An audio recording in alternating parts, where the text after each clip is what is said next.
As far as things I would do differently, I Yeah. think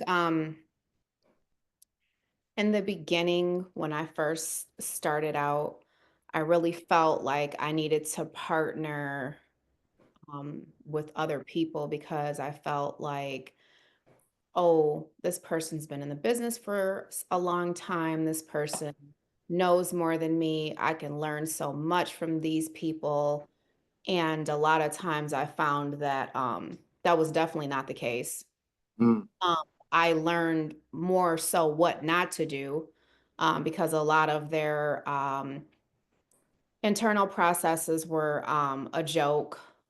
Their management style was that of, I call it like the overseer management style, where you're mm, standing over people. They're taking a big rock and making little rocks. That's not my management style. I like to work with people who can work independently and who can, follow a scope of work or follow instructions. I think more times than not, in those situations, I felt like I was carrying those people because I had like a real drive to learn and do different stuff. And I think sometimes when people are in an industry for a long time, they can get burnt out. And I think sometimes that energy is counterproductive to somebody who's new to the industry and has all the energy in the world and wants to take on the world, and then you're partnered with somebody who's lackadaisical, been there, done that. I think that's definitely one of the things that I learned. And actually, one of my mentors had said to me one time, he was like, "Man, Adrian," he was like, it's like all these people that you partner with, like these joint ventures that you're gonna look back like 5 years from now and you're gonna say to yourself, like, wow, like I really never did need, that person, or I didn't really need that opportunity because you're going to be so much further along. And, when you look back at it on retrospect, you'll feel like you didn't need that. You really could have just did it by yourself. And he was right. So I think that's one of the things that I would have not done. And then also too, working with lower level people who are extremely needy. Um, yep. what I mean by that is, um, like from a contractor standpoint, you've got levels to contracting and levels to contractors. You've got the licensed contractor who has the, general liability, errors and omissions. They've got professional portfolio. They've done a lot of jobs, and they have a lot of jobs under their belt, and they're licensed and they're professional. And you've got, the semi-skilled, subcontractor, and then you've got, various levels of other type of contractors, day laborers, and such. And some of the lower level contractors, they just need a lot. They need rides to and from the job site. They've always got some kind of personal drama going on. Um, they usually use a lot of vices, and I think it decreases their productivity. Like When you say vices, like elaborate on that. I want vices, I was trying to be ladylike about it, but I guess to. I'll just take it down through there. People who work for beer and cigarettes, Mm, Hennessy and blunts. They are smoking weed, drinking, gambling, maybe interacting with a multitude of women or men or whatever they are doing. And so those are things that can cause them to be quite needy, because if you're making a certain amount of money and then you're spending everything you're making, or you've got a car that's undependable or a truck that's undependable, or you don't have the tools for a job, that kind of a subcontractor can be just a drain, mentally draining to deal with somebody who's um, like a child. They need everything. They need their baby bottle warmed up. They need to be laid down for a nap. They're just really needy, and it hurts your productivity when you're working with that type of an individual. Because you want to help people and see people succeed, but then you realize like I'm wasting way too much energy trying to help this person who's not trying to help themselves. So I think that's another thing I would just forego working with anybody who's not 100% self-sufficient. And like if you don't have your own vehicle, you don't have your own tools, um, I just can't work with you. It's just that simple. So I'm curious, right? Because man, that's such a fascinating take. Because you can end up getting caught up with the wrong people. Hmm. You can end up leaning in to folks And I have. who, yeah, Yeah, I have. who are, I mean, you hit the nail on the head. They're burnt out, like they've given up. Like they found their level, they've gotten off on the third or fourth floor. You're trying to go to the 90th floor. Yeah. Yep. And that's all they have to give. And it can blunt your enthusiasm and excitement for what you're doing. Hmm. And also you develop the habits. People get off on the third floor as opposed to 90th floor. I'm curious, like you had those experiences early on, but you still continue to seek out mentorship where a lot of people just check out. They say, you know what, forget about it, F it, I'm gonna do it myself, right? I'm curious to know what continued to spur you to seek out mentorship, support, guidance, et cetera, et cetera, et cetera. Why are you willing to continue on with that part of your journey? Because for every one crap experience that I've had probably 5 beautiful experiences, like people who I can look back on and be like, wow, this person really helped me to take it to the next level. Like I'm thinking of like a ton of people right now. Their names are just popping in my head. Like, um, the gentleman who I was talking about who told me like all these partners and stuff, he's like, you need to cancel that. That's no, you don't need to be doing that. Like, I don't know how you do it. He was a vendor out of the Chicago area, like major, doing a lot of stuff. And he was like really helped me get myself together, like, like basically raised me up like I was his child. There's been a lot of people who have done that for me. Like, didn't want anything in return, wasn't on nothing weird, acting like a weirdo or any of that. They were just really genuinely were like, hey, look, I see that you're in this space. I'm in this space. I want to see you do good. So let me help you. Like I went to where he was covering his zones and he taught me personally how to change locks, how to do dry winterization, how to do a wet winterization, and a bunch of other stuff like hands on. Me and one of my girlfriends went and he taught us both like hands on how to do that stuff. And he just taught me a lot as far as like, and I asked him that question too, like what we're talking about. Like, hey Joe, if you had it to do over again, what would you do differently? And he was like, I like your business model. I like that you delegate everything out and you sub everything out. He's like, I would not invest a lot of my money in equipment and offices and trucks and having people, like employees. He's like, I like that you do the subcontractors, you 1099, you get your money off the top, they get their money, and then you're done with it. He's like, I think that keeping your overhead low is good. I have another person who they, partnered with me and helped me to take it to the next level as far as getting some certain systems in place. Like one lady was working with me and she was like, oh, we got to start using PPW, because it does this and does that. And she was like a master at it and she just knew so much. One of my tax preparers, she was like, hey, you got to do QuickBooks. Download this app on your phone right now. Like, so I've had many, many people who have poured into me like I was their child and, just had like the most utmost genuineness to see me succeed and answer questions and be available for me and invite me to stuff and just really extended themselves. So for me, yeah, I have had bad experiences with contractors, business partners, people trying to bamboozle, use, sabotage. Um, but for every one negative experience, I've had 5 beautiful experiences, like where people just like really helped me take it to the next level. And, and even when learning different things that maybe they did, where I asked them the same question we're talking about, like, what would you do different? They were able to share those things candidly with me. And I was able to like, okay, be like, okay, so that's something I definitely not going to do because of this, this, and this.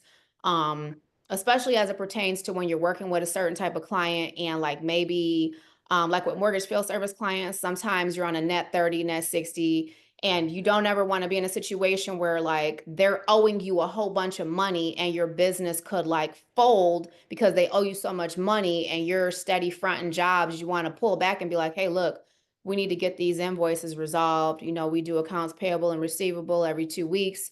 You owe us a lot. And sometimes you may even have to sever a relationship with a client if you've had a long run and they're taking advantage of the fact that you're willing to, let them kind of float sometimes. So I would say, yeah, like I'm always going to seek out mentorships and collaborations because I feel like you can make more and do more collaborating with a group of individuals who have the same synergy as you do and the same energy and desires than you can by yourself.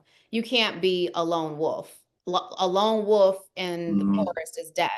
So that's why they run in packs. You need that. You need the security of having a pack. To me, so, and actually that right there, that tip came from another one of my mentors who is like a military guy and a broker and a lot older.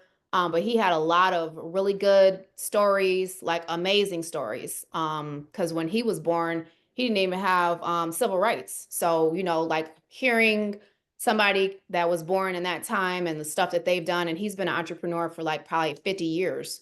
So you learn a lot from somebody like that because they've had a lot of different type of experiences, more so than what you're experiencing yourself. I love it. What Oh about yeah. you? Um, as I was reflecting on this conversation, there are two huge mistakes I made. Made a lot of them, but there's two that really stick out to me right at this moment. The first being when I started my journey, I was working in an office where I was the only pepper in the room. So I constantly dealt with disrespect, derision, right? Sometimes feeling Blatant, like blatant or like subtle? both, Okay. both, alienation, you name it. I remember it was so bad that um, I found out the office actually had a pool of monies they were putting into a pool to see how soon I would quit. Really? So yeah, they were like, we're not going to give him any training, not going to give him any support. We're just going to see if he can make it by the sweat of his brow, right? So I remember when I first started my entrepreneur journey as an investment advisor in the financial services industry, I remember they gave me a desk, a phone, and a yellow pages. That was it. What year was this? Oh my gosh. Was it like in the 80s? Um, Early 2000s. Okay.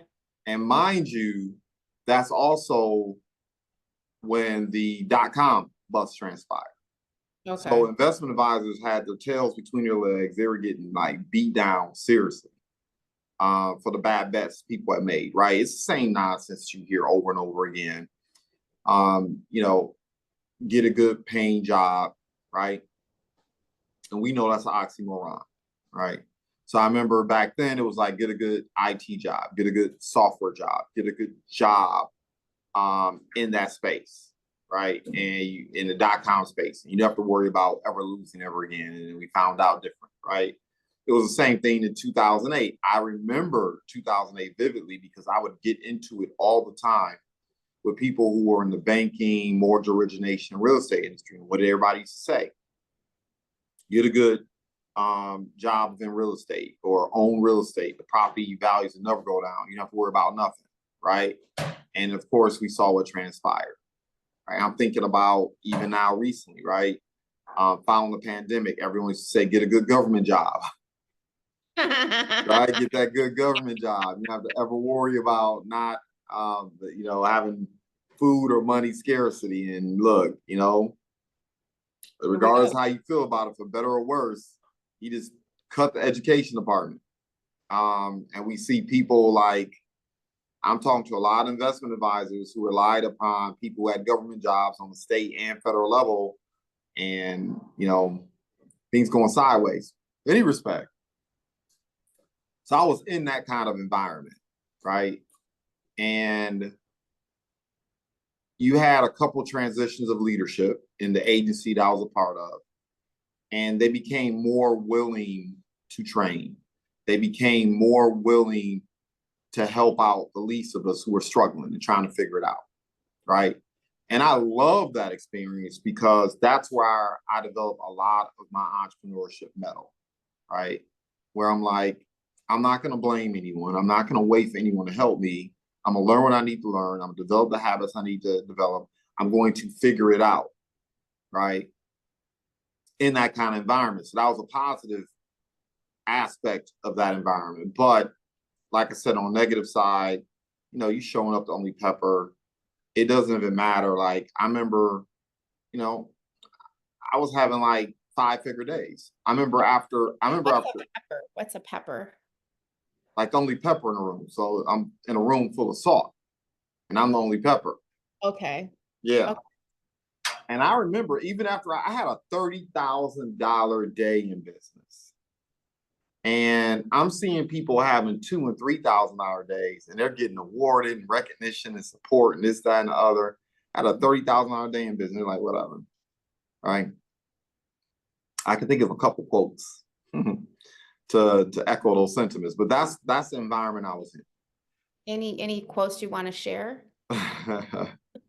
It's one of those things. You have a PhD, right? Mm. And they'll still see you as some kind of way, right? It was no different in that environment. It didn't matter how hard I worked. It did not matter. Now, what ended up happening was that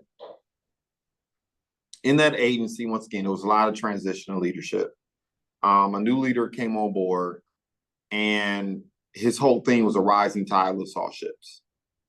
So he did not neglect the least of us. The bottom line is, in that environment, even as hostile as it could be sometimes, if you're willing to put in the work, he was willing to be like, okay, let me show you something. All right, let me make some resources available to you. And I remember like it was yesterday, one of my clients came in. He was a very well-to-do, up-and-coming attorney, done some phenomenal things since then. But I remember telling him, I'm getting up out of here, man. Like, I want to be in an environment where I'm appreciated. I want to be in an environment where I don't feel alienated. I want to be in an environment where I feel like people want to see me win, right? Which is interesting. I have an inverse conversation about that. But anyway, I want to be in a more supportive environment, like psychologically, mentally, culturally, otherwise. I remember he looked at me, he says, man, look, you stay in this environment because you're learning things in this environment that you're not going to learn elsewhere. You're getting experience that you're not going to get elsewhere. You're getting exposed to things that you would not get exposed to elsewhere. And once again, young, dumb, right? A little hot-headed, a little impatient, chip on my shoulder. I walked out of that environment. And I share that because I know there are individuals right now who are working jobs and you probably hate the environment you're in.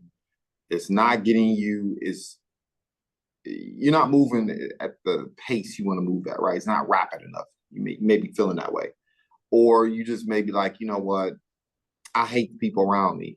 But I'm going to tell you, a job can be a beautiful thing because there's nothing like getting paid and earning on somebody else's dime. It's nothing like it, right? If you are in an environment where you are being exposed to things where typically you may not be exposed to certain things in terms of transactions, how people conduct business, identifying who the real decision makers are, if you are in an environment where someone's compensating you enough money, um, where you can just pick up that knowledge and soak it up, sometimes you got to be willing to be a little bit patient. Like I said, I'm glad I left the environment, but I'm also not a fool. I understand that probably staying there a little bit longer, I probably would have understood more in terms of being a leader, in terms of managing people who may not hail from the same background that I hail from, either socioeconomic, ethnically, or otherwise. Um, Certain habits, right? When the new leadership came in, despite the fact I still felt alienated from the majority of people there, um, when he said a rising tide lifts all ships, like I could see it. Like I could see the investment he was making, even if he was indifferent about me. And the leadership was indifferent about me. And so that is an error in judgment that I made. The inverse is anyone who knows me, I am exceptionally stubborn. Like, you want to see something get done? Tell me it can't get done. And I will rise to the occasion. I will make it happen. Tell me it can't be done, and I will get after it, right? And on the flip side, I've been in environments, not just in business, but just socially, politically. Um, I've been parts of organizations where I could see people were not necessarily rooting for me.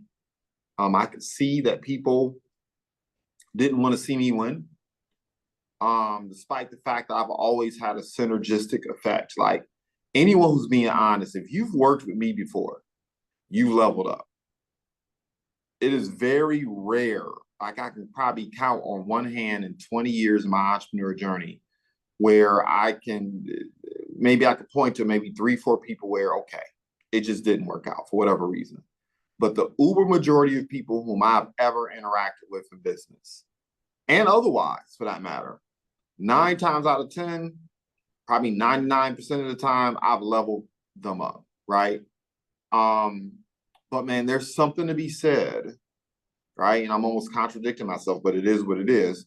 There's something to be said by being in an environment where people want to see you win, by being in an environment where people appreciate your value, your skill set, your talent, your work ethic, your intellect, right? If you're around small people, those small people will actually be intimidated.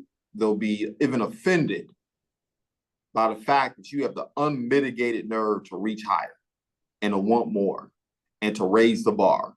They will fight like cats and dogs with you. And that is also a conversation needs to be had. Like I've put myself in environments way too frequently and put myself in situations way too frequently where the people just didn't want to see me win. You know, I think I hear people say, go where you are appreciated and accepted, as opposed to being where you're tolerated, right? And I've made that error in judgment. I mean, I really give myself a pat on the back because I was in a similar environment where I was literally helping an organization level up. I mean, like, I'm talking about 10x increase. Okay. And I removed myself from the situation. I was like, you know what? These people don't appreciate me at the end of the day. They don't see what I'm doing. They don't see the impact I've made. They don't see the synergistic effect that I've had on the people around me. They just looking out for their friends, or they looking to stay in their comfort zone, or they're looking to just not rock the boat. Whatever the case, whatever was motivating them, it was obvious to me that they weren't placing a high value in what I was bringing to the table. And of course, being an entrepreneur, the one thing we all learn, if you've been in business long enough, and whether you've led people or been led, man, if you're in an environment where the leadership or the decision makers don't reward a high level of performance, a high level of tenacity, a high level of just getting up and going to work and having a phenomenal work ethic, trust me, sooner or later, that company, that organization is going to fail. If you dissuade your peak performers, I don't care if you like them or not, if they're, you know, it's different if they're not a cultural fit in terms of principles and values, but you just don't like a person or they don't come from the right environment. You just don't vibe, whatever the case may be. You start dissuading your peak performers based on some superficial BS.com, your business is going to fail. And so those are two errors in judgment I've made off the gate. Stay in places where I was tolerated and not appreciated for too long on multiple occasions. I am very rarely do I make that mistake. But also, man, when you get in environments where people are achieving on a really high level, they're doing some incredible things. Sometimes you got to eat a little shit, right, to get what you need to get out of that environment. So those are two errors in judgment I made early on in my entrepreneur journey, and even relatively, not too long ago, I made those errors in judgment, but I corrected them. Those two things I think about right out the gate. Okay. What were some things that you noticed where like people weren't um appreciating what you were bringing to the table? Was it just like a very nonchalant attitude, or was it like um people being passive aggressive? Because sometimes you could be in a office environment or in any type of environment. It could be contractors too, because I've had people that were very passive aggressive, like saying, "Oh yeah, Mm, Adrian, I got you. I'm gonna take care of that," and then going behind my back and being like, "Oh my God, Adrian's a train wreck. Every time I go to her job site, I have to like clean up after her, blah, blah, blah. Like she never finishes up. Her contractors are always leaving a mess for me to clean up. Like, but you just told me you got me and you're gonna take care of it." Like, stuff like that. So was it like that type of thing, like a passive aggressive, or like people just being nonchalant? Like what was some of the behaviors that made you realize that this environment, this group is not, they're just not. mm. That's interesting. I pay attention to language. I pay attention to language. So if you're an entrepreneur or partner or somebody working around me, I don't ever let you refer to anything you do as little, because every large corporation started out as an ideal, Mhm. right? So if I hear someone say, I got this little thing, or I'm working on this little project, I'm working on this little appointment, or I have this little meetup, or I have this little anything, for me, that's a red flag. So if you articulated about your own endeavors, that tells me your imagination isn't big enough. You don't have enough esteem. Okay. Because I mean, failure is just it's part of the game. You're gonna catch that L. Yep. There's nothing little about what you're doing. Everything is an opportunity to get better and to level up and improve and sharpen the saw, et cetera, et cetera, et cetera. So there's nothing little. Um, Look, if you've just made a decision to take action, you have separated yourself from 99% of the population for real. We've all seen it where people show up to workshops, seminars, they get these nuggets and information they need to take action. I mean, opportunity can be like literally staring them in the face saying, come on, they don't take action. So as an entrepreneur, if you're listening in and you've taken action, you've at least begun the process, taking the first couple steps. That is huge. There's nothing little about that, right? And I also pay attention to people around me. If they're referring to endeavors, conversations, things I'm involved in as little, if they use words that communicate almost a degree of insignificance to what it is that I'm doing, for me, that's a red flag. And you just told on yourself, right? And it's Um, expensive too. Like, cause yeah, I've had people do it to me, like, "Oh, hey girl, you still doing that little contracting stuff, your little construction company?" there it is, And right? I'll be like, "You know what? As a matter of fact, I am still doing that little contracting stuff." Mm-hmm. Yeah. Yeah. I mean, so I was paying attention to that. Also, look,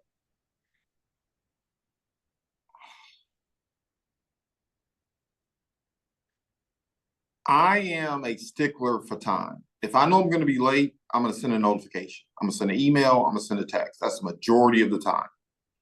Um, the majority of the meetups, like if I have 100 meetups over the course of a month or 2 months, I'm going to show up 10, 15 minutes early to at least 90 of them. And every now and again, the BS.com happens, something transpires, car accident, I mean, whatever, right? But the bottom line is, I'm going to give you a notification. You're going to be aware. I'm not just going to pop up 15, 20, 30 minutes late. right? So I was paying attention to the fact that I'm exerting all this effort and energy to level up the organization, and people are real nonchalant about showing up, right? I think you and I had a conversation, and I gotta be careful about this because there's people who I'm actively working with. I got to coach through some things, right? But I remember someone had missed a meeting a couple weeks in a row, and they knew it was mandatory. Like, you miss 2 weeks in a row, You're out. don't text, call. No, you're waiting to the following month for you participating in. And the person still had unmitigated nerve, and I was like, I telling remember. me you're telling me something right now, right? You got to pay attention to that. Do people respect your time? The other thing is, don't always take it personal, because if a person doesn't respect your time, 9 times out of 10, that means they also don't respect their time. Or That- anybody That's a that red flag, yeah, right? or anybody else's time for that matter too. It's just Yeah, that's the way that they move and sit and how yeah, they are just totally oblivious to it. yeah. Or, you'll have individuals where you are sharing ideas. See, a tactic that I employ with a lot of meetings, particularly if I know I'm in a hostile environment, you'll see that recorder that'll come up in my Zoom meetings, and, I'll remove it. But if I know I'm in a hostile environment, if I'm dealing with someone that I know potentially is not for me, that recorder goes on and I don't remove it from the room. It gets recorded, right? So, you know, I will purposely, and it is what it is. If you don't like it, figure it out for the entrepreneurs listening. I set traps, right? So if somebody shares an ideal and I'm in agreement with it, and then we bring the ideal up again, or I bring the ideal or the course of action or whatever it is that was being recommended. And then all of a sudden I begin to see a pattern where you are resisting taking or advancing something simply because it's me, simply because it's coming from me. I pay attention to that. I pay attention to that. And I trap people with that all the time. Hmm. Right. Um, if I notice you are just being contrarian, and logically it just doesn't make sense, I'll give you a pass, first, second, third time. Maybe it's just a misunderstanding. Our priorities are different. Maybe we're analyzing the situation from a different purview. But if that keeps coming up over and over again, where I know you're just offering resistance for the hell of it, I start paying attention to things like that. Because at this stage of the game, I am so urgent. Like, there's so many things I want to accomplish and get done. If I'm in an environment where I see someone that's constantly behaving in that way, and if I see people are getting traction, man, look, I will remove myself in a heartbeat, because it's just not worth the time. I'm too valuable. I know that I make an impact in every environment I walk into. So, also, I had a situation where I'm a part of a lot of organizations and I interact with a lot of people where I may know I'm more accomplished. I may know I'm more able, but I'll still play the subordinate position. So you can't do everything, right? And I also know there are things that I'm not exceptionally good at either. So if I'm in an environment where someone's exceptionally good at something, or I just see they're far more vested in it than I am, I'm gonna play the subordinate. I'm just gonna support, right? And I was in a situation where I was doing that, but I realized, like, somebody was spreading mistruths and lies, not just about me, but just people in general. And I'm having to work with this person. And if you know me, man, it's short leash when it comes to stuff like that. Like, if you're hating on people and it's just constant, if I find out you are telling fib, that's why I always tell people, if someone is hating on somebody and you don't know that person, you need to tread carefully. Need to tread carefully, because some people will have you out of pocket with people that are actually solid good people, but because someone is taking something personally or something trivial, or they're being petty, right? Be careful about that. Anyway, this person was doing that to other people and also did that to me. And so I'm looking at the leadership And I'm like, what you gonna do? I perform at a higher level than this person. I show up more consistently. I'm the tip of the spear in this environment. This person is fibbing and running amok. And for whatever reason, these couple leaders, they like still exercise like absolute fidelity to that person. And I was like, okay, I need to remove myself from the situation. Yeah, it's crazy, right? But But what was their reason behind that? Like, I mean, part of me, I just don't care. I mean, yeah, But but like when but you brought it to their attention, they had like some type of you know what it rebuttal, is? a Which rebuttal, like, okay, this is why we're feeling this way. Cause I don't know, I just feel like negativity in any type of environment, the more that you let it fester, it's going to keep growing and growing and growing, and eventually it's going to poison the whole environment. but but sometimes what you find, particularly in the entrepreneurial ecosystem, is people would rather have somebody they can control Okay, makes and sense. somebody who's not a threat to their position than to have someone where they feel like I can't control this person, I can't manage this person, they're more effective than me. Um, I'm going to do what I can to limit their ability to level up. And you see it all the time. I mean, you see it all the time, right? Um, where folks are advanced based on their ability to be popular or likable or saleable. And that is a skill set. Is I'm not dismissing it. That's an important skill set. But you'll see other folks who you know are lifting the weight, that are doing the work, who are handling business. And when you have insecure leadership, when you have individuals who, you mentioned it earlier, right? What happens when you come across people who've gotten off on the third level, on floor 3, and you're going to floor 90, and you show up in their space and you start advancing changes and ideals and you start expecting more, right? All the times people will try to push you down. They'll try to limit your ability to level up. They're gonna rebel too. They're gonna Yeah, rebel, and fear, they're definitely gonna anxiety. feel, Yeah. yeah, especially if there's like, maybe some misogyny, because that's something that I've dealt with, like, Mm. professionally. Especially if there's that element, um, it can be very, unpleasant and draining, very, very, very draining. You know, I've this has come up on multiple occasions when we've conversed on and offline, right? And for me, it's fascinating to hear that. What, misogyny? Yeah, because number one, in my formative years, like when I think about the years that made the biggest impact and really forged my character, it was in my grandparents' house, right? So I'm so thankful because while at that young of an age, I didn't understand the dynamics, I still got to see the dynamics of what it looks like when a man and a woman married, stay together, and make it work for decades, right? I got to see it, the degree of respect and regard and empathy that they have for each other, the patience, right? The lack of judgment, right? That they have for each other, that level of commitment. But the other thing is this. I think this played a huge role too for me. Man, my grandmother was so smart. She would destroy me in checkers or any type of game that involves strategy.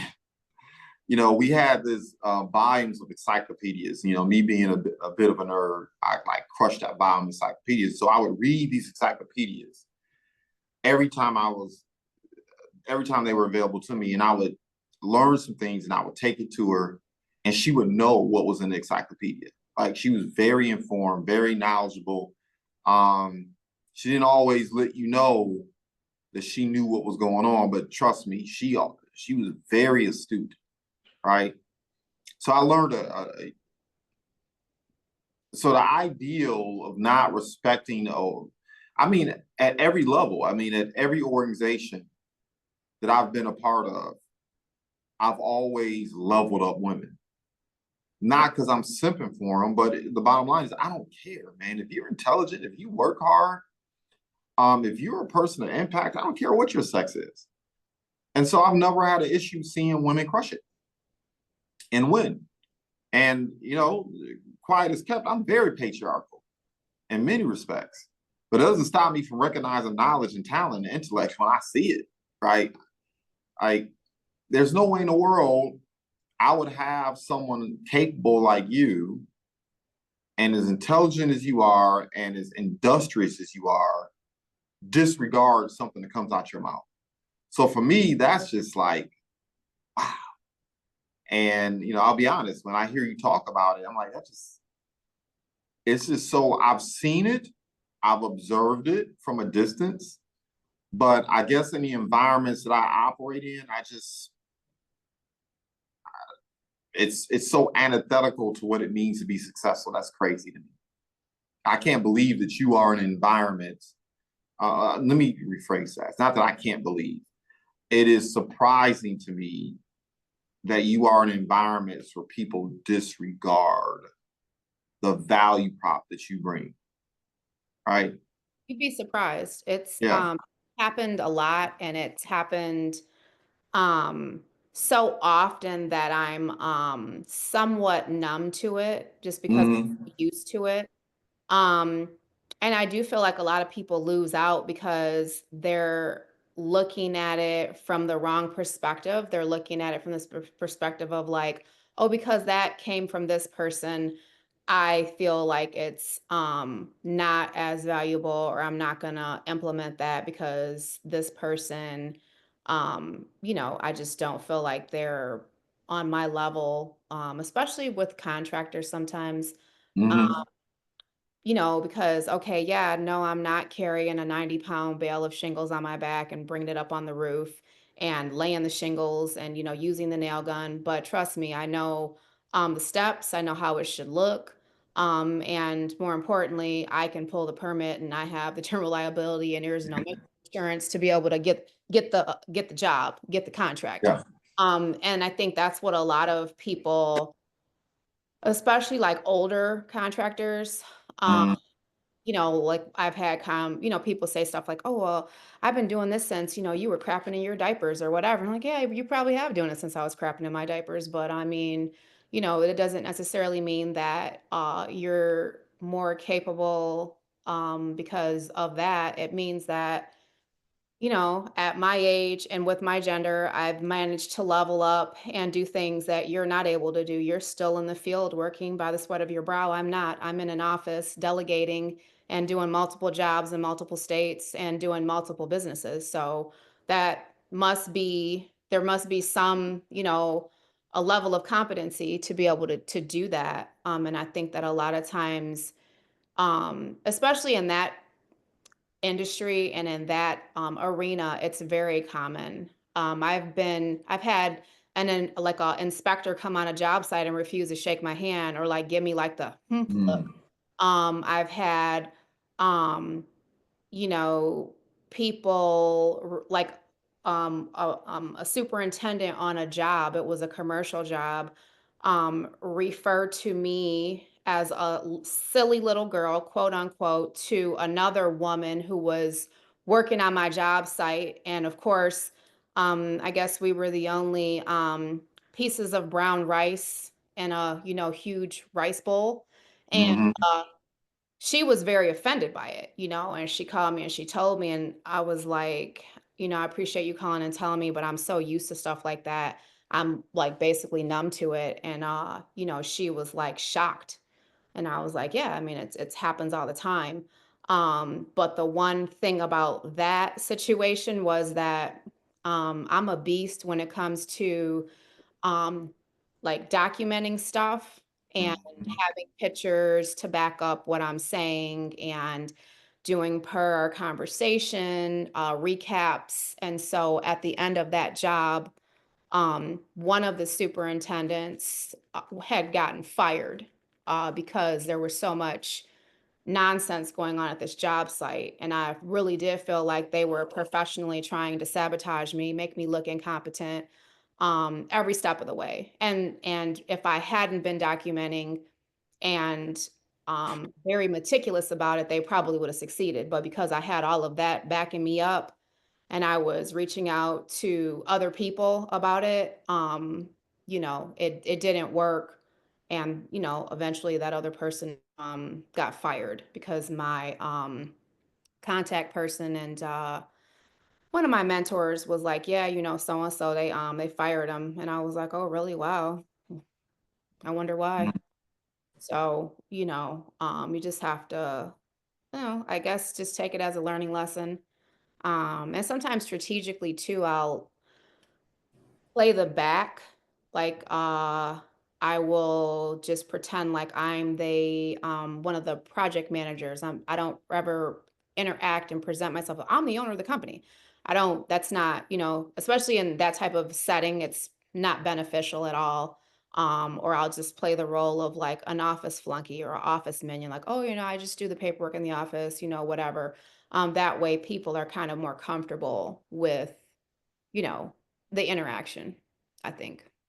Yeah, it's interesting. I'm listening to you, and that's something that over the course of time, in my evolution, I've adopted that approach more and more. I remember 15, 20 years ago, I wanted you to see me coming. Like, yeah, I'm coming. I woke up today. So you all in trouble. Right? You were winning, but then I woke up and I wanted everybody to know it. And you know, here's the thing. I don't care so much about being right all the time now. I just care about the impact and the result.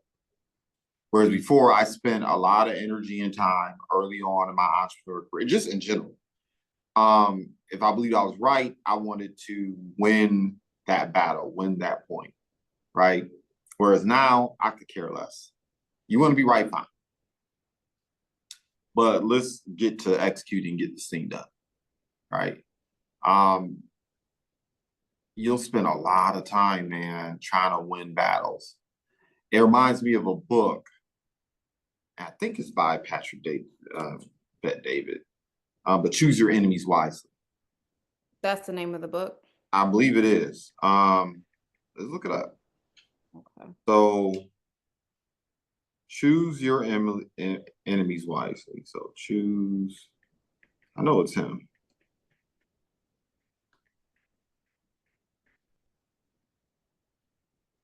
Wisely.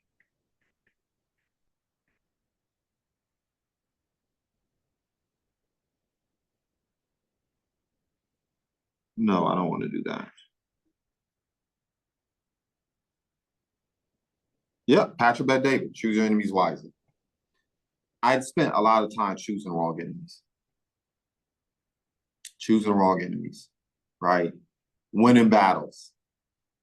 Um, and that dissuades you from winning the war. I tell people that all the time. Like, let's take people aside and just the work I do in the B2B community, period. It's like my enemies are poverty. My enemies, ignorance is an enemy. People not having the resources they need to level up and grow. Because I believe if you have a healthy entrepreneur community, you have a healthier community, right? So things that hurt, dissuade, make it more difficult for people to level up as entrepreneurs, those forces are my enemies. And because those big macro forces are my enemy, is part of the reason why I'm solving bigger problems. And because I'm solving bigger problems, I'm being compensated more for what I did previously, right? In previous years. And sometimes, you find and argue with people who are not even going to be here 3, 4 years from now. Like the economy's going to wash them out, right? I have a couple of adversaries that I've been dealing with for years, and I'm looking at the health issues they're having. Them health issues are going to wash them out. They're not going to be here, you know. You're spending your time concerned about what somebody said to you in middle school or high school. I mean, I'll be transparent. It could even be a parent. It can be someone that's in close proximity to you. But I remember years ago, I'm trying to remember, was it Brian Tracy? There was a couple of business philosophers that I was listening to a while back ago. And the basic just a discussion is look, on a cold, rainy day, 90% of the people that you thought loved you, respected you, held you in high regard, or admire you, they're not going to show up to your funeral. So why in the world are you spending so much time concerned about people speaking ill or negative of you or not supporting you? I mean, unless you are actively standing in my way, like you are having a real impact that I can touch and I can feel like, and I got to deal with you, man, I could care less. Right. And, but I'll be honest, back in the day, I wanted to win every argument. If somebody was a hater, I want to get back. I would Yeah, find being ways. petty. That's It that was, petty it wasn't even petty happens because at sometimes. least I don't know, I didn't get into a lot of petty battles, but It's like rebellious. Like it's like a rebellion. yeah, It's yes, more rebellion because I'm very rebellious too, depending on like you said, when people say, oh, you can't do it, just say it, you can't do it. Like I remember doing something some years back where people were saying, oh, because of this, you can't do that. And then when I got it, I posted up something petty on Facebook, like I always love doing things that people say I can't do. Um, yeah, and it's like rebellion and too kind of petty because it's like, I mean, did I really need to post that?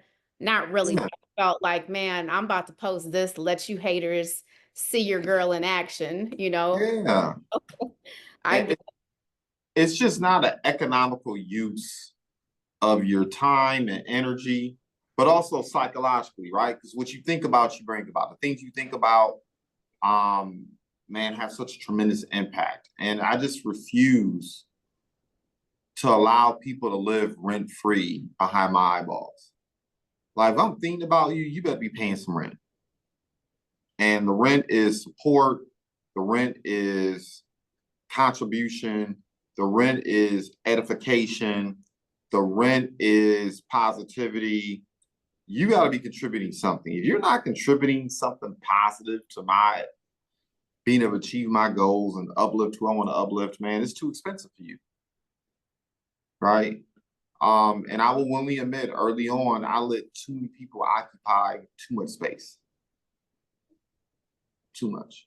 Um, I'm thinking about something, and I don't want to do too much of a deep dive into it, but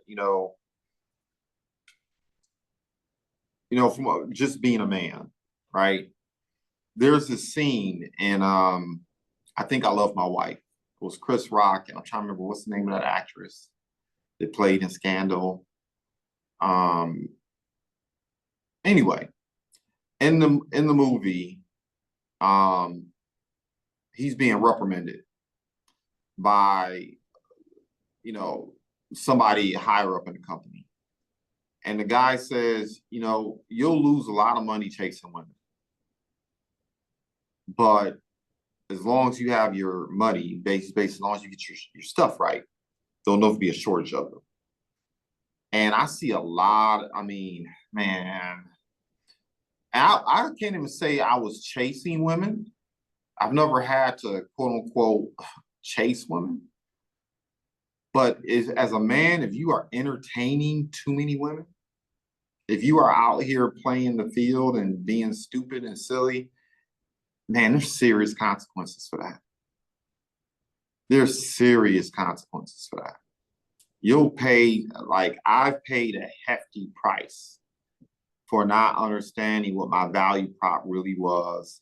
And when you are in a community or in an environment where your capacity to either entertain women or do whatever, you're being rewarded for that.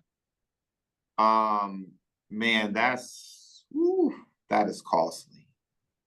I agree. That's what whenever I was talking about vices with like Yeah, contractors, I think that's another vice that causes people to be um ineffective, inefficient, yeah, robbing Peter to pay Paul. These comments are not specific to contractors, but like the people who I've dealt with who had Mhm. those issues, definitely you could see it in how they moved and how they sat and how they would manage jobs. And, like example, I just did a unit turn over the weekend. The guys started on a Friday, they got finished on a Sunday. I've had crews that had those proclivities and those vices where Mhm. something like that would have took them 2, 3 weeks, and it would have been me on their head, threatening to fire them, back charging them, all kinds of just ridiculousness. And when you cut rope and you don't even deal with those kind of people anymore, it's like, oh my God, like what was I It's thinking? so Like this is much. just, you I know, remember it like it was yesterday. There was another investment advisor in our ecosystem who shall remain nameless. And I remember sitting down with him talking about, strategically what we need to do to level up, grow our practices, right? And I remember sitting in the coffee shop with him, and it's like every woman that walked through, he was fixated on them. You know what I mean? Like while ev- you guys were in your meeting. we were in the meeting and I'm watching his eyeballs. So I'm paying attention to what he's paying attention to, right? And I'm sharing the PowerPoint. We're having a conversation. It's like every woman that walked by, he was just fixated on them. I mean, it was almost like I don't even think he realized he was consciously doing it, right? Um, and I'll tell you to this day, if I'm having a conversation with a group of men or a man, period, and they are like hyper focused on the women coming in and out the space or the building, it tells me right there what your vice is, and tells me right there that you know, your priorities are not in the right place. Your priorities are not in the right place. Like you are going to catch that L sooner or later. It's going to happen for you. You are catching L's because obviously if that's your vice, Yeah. um, that's probably the most expensive vice of all besides like gambling. Yeah. Because if you're like hypothetically, let's say you're dealing with like several, women and you have someone who's high maintenance, that's costly. Like that person is, and or if you have several of them, it's like that's where all your money's going to go. Or if you've got, several that you're dealing with, and then you have several kids, like it's like, okay, that's going to be like, like ravaging through your money. Like you probably That's, don't have like $20 for you. You can be one of the people calling me like, hey, Adrian, can you put some gas in my truck so I can come to work? oh, Can you buy me lunch? I'm oh, hungry. Like, oh probably gosh. gonna be like, the conversation you're gonna be having with me, like, like they went in my account and they cleaned me out, friend of the court. Oh Like, my God. I remember you told me about yeah, somebody. but see that right there, that person, oh my God, when I tell you they pulled a rabbit out of a hat, I was so impressed. I was like, oh my God. Like I just thought it was just like dead. We was dead in the water. Like the boat was just sinking to the bottom. And then it was like, hey, nope, we back on. Let's go. I'm like, okay. So You yeah. know, it's it's like with entrepreneurship,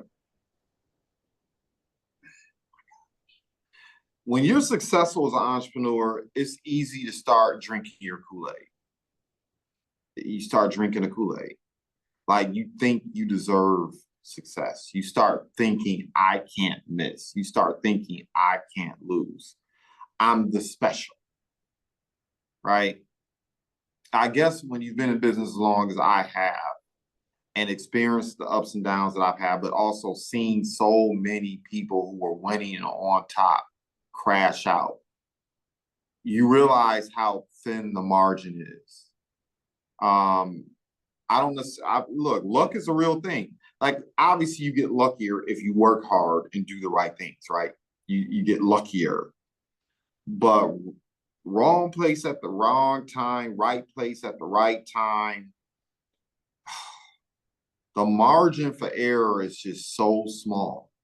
If you're really going to do entrepreneurship on a high level, the margin of error is so small. It just any small error in judgment or investment in something that doesn't serve you can really just crush you and knock you completely out the game. I agree. And, I think about that at the stage of my life that I'm in. It's just certain mistakes that we've talked about today that I don't have the liberty. Like, I don't assume that I'm going to rebound every single time because too many people don't rebound. I've seen good, hardworking, honest people doing good work in their endeavor catch that L. Um, what that's taught me is there's a price for success and the rent is due every single day.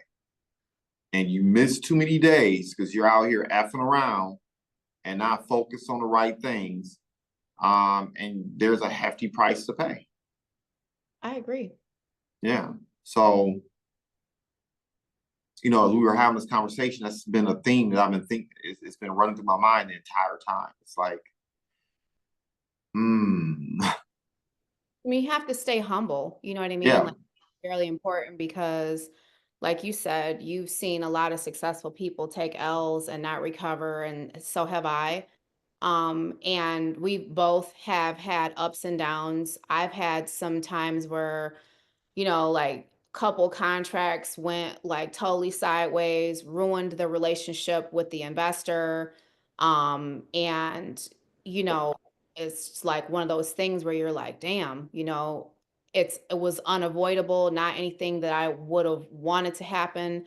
But you do have to constantly be thinking several steps ahead, thinking about pivoting, making sure that you're communicating with your team and making sure that you are empowering your team. Like before we jumped on here, I was doing a Zoom call slash training with my subcontractor liaison and someone who we brought on to help with some of the real estate line tasks. And I always, when I do those type of meetings, will say, hey, I really appreciate you guys, and we wouldn't be here without, your support and your help and, the things that you take off my plate. If there's ever anything that you feel like you've seen or heard of that you think we should try, even if it has nothing to do with our industry and what we're doing, I'm very open to trying new things, open to hearing ideas. I want your ideas. I want you guys to share stuff with me. Because I feel like you have to empower your team and make your team feel like they're part of the creative process. And even sometimes, like with some stuff, like we had some subcontractors that were like kind of bottom of the barrel doing some stuff for Mm-hmm. Lido. And I asked Richard, I was like, I don't know, how do you want to deal with them? Because they were kind of giving him a hard time. And he was like, I just want to remove them from the network. They're worthless. And I was like, well, okay. I mean, you're the one who's mainly dealing with them. I mean, if you don't feel like they're helping us, to get further, then, and they're just a thorn in your side, then okay, that's fine with me because they didn't really do a lot of jobs anyways. And I think like when people are disrespectful to like the people who are on your team, it's like, well, you're really not helping us to do anything. You're just in the way. So, and I didn't even really mind that he had did that because they've worked with us off and on for years and they'll leave and they'll come back. And like when I was looking through the vendor packets, I was like, damn, I didn't realize that they had been with us so many times. It had like it was over such a long period of time. So sometimes it's okay to just let your team make a decision about something. So it's like one less thing I even have to deal with, because I'm not dealing with them anyways directly. He's dealing with them. So I think that's important. You have to like you said, you can't get too cocky with it. You have to always remember that one false move, you should have made a left and you went right. It could, have a negative impact on not only you, but your team too. Because they're depending on you to keep the momentum going, keep growing your brand, your companies. Um, so you have to keep your finger on the pulse at all times. Yeah. I mean, the last thing I'd share before we kind of wrap up is, yeah, what you just said is triggered it. And I've mentioned this before on numerous occasions, but you just got to understand not everybody's going to make it.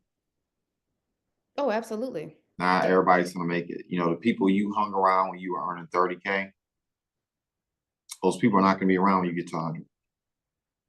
When you get to 100, people are there. When you get to 150, they ain't going to be there. When you get to 200, not going to be there. If you are blessed and fortunate enough to build a business where you go from 250 to a million, whether it be your partners, your staff, your network, all those things are going to change. Like, it's not lonely at the top. You just have to make new friends. And it's not that you diss the people that you were building with and working with and conversing with and spending time with.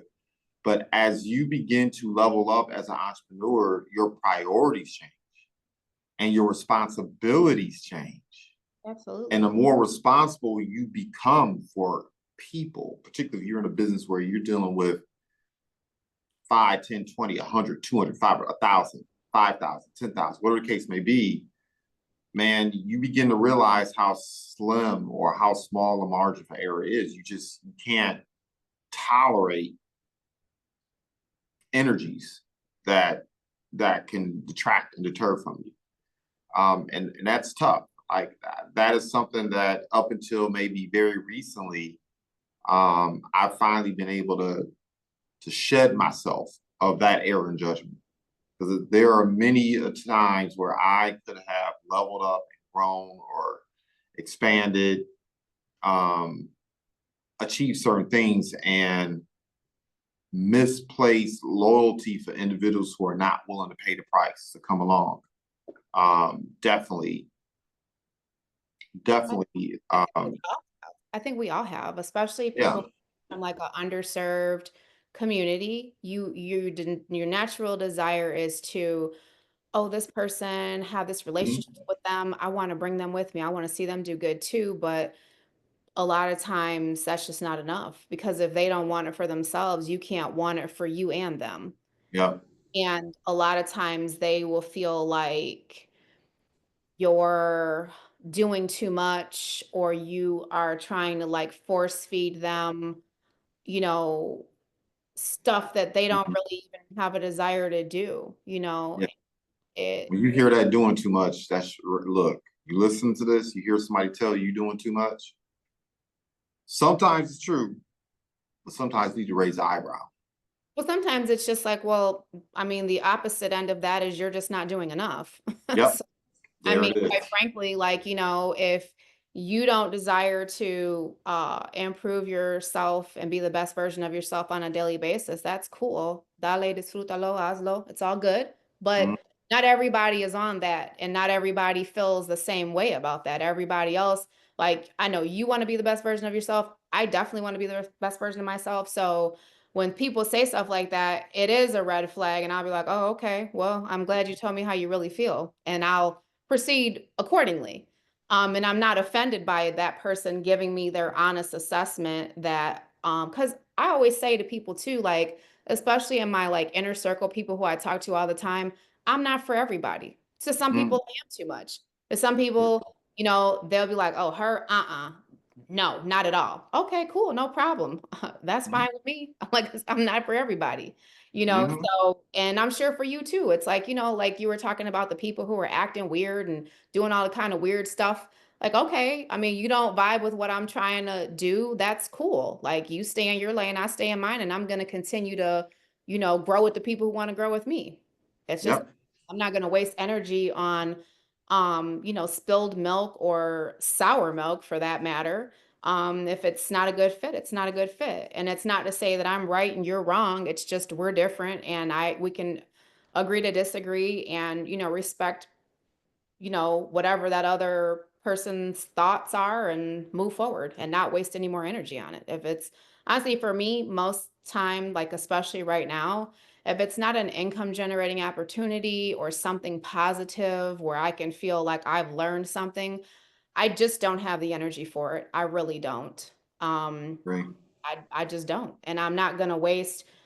Then that goes for friends, family members, associates, everybody. It's like a blanket policy that I have that I probably implemented maybe, I would say 10 years ago, I where like I don't have the energy for it. And I'm not going to exert myself mentally because I have to conserve my energy for the things that are important, and if Yeah, you're draining yourself trying to deal with, hostility, negativity, or people who are, trying to sabotage you or whatnot, it's like, well, I mean, that's draining a lot of my energy and I need to be focused on these other positive things, not negativity. So I I agree 100%.